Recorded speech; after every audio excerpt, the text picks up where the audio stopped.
हाय सांग माने welcome my YouTube channel. आज सुंदर जगह जहाँकि जाजपुर सुकेन्दार निकटतम खरीडी पार्क।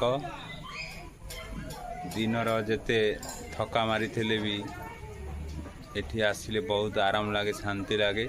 सुंदर पार्क देखिपे मो पछपटे सुंदर शिवलिंग, दुईटी हाथी सुना कलसी पानी ढालुंट। हर हर महादेव मथारे सुंदर जगह, निश्चिंत आसतु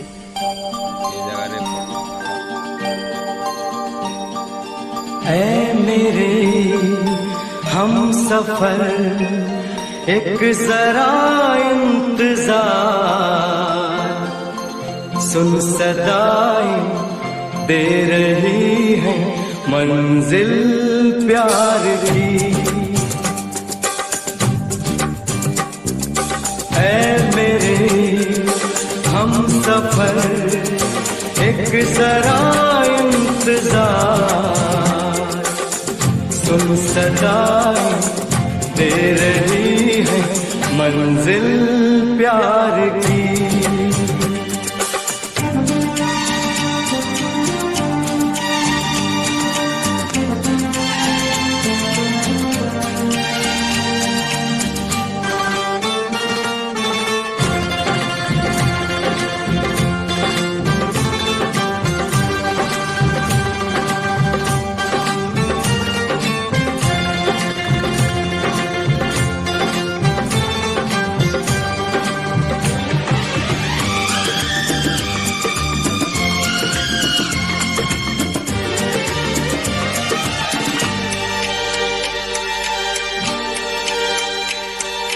अब है जुदाई का मौसम, दो पल का मेहमान, कैसे न जाएगा अंधेरा, क्यों न थमेगा तूफान।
फोटो फोटो दीटा उठाए मु ने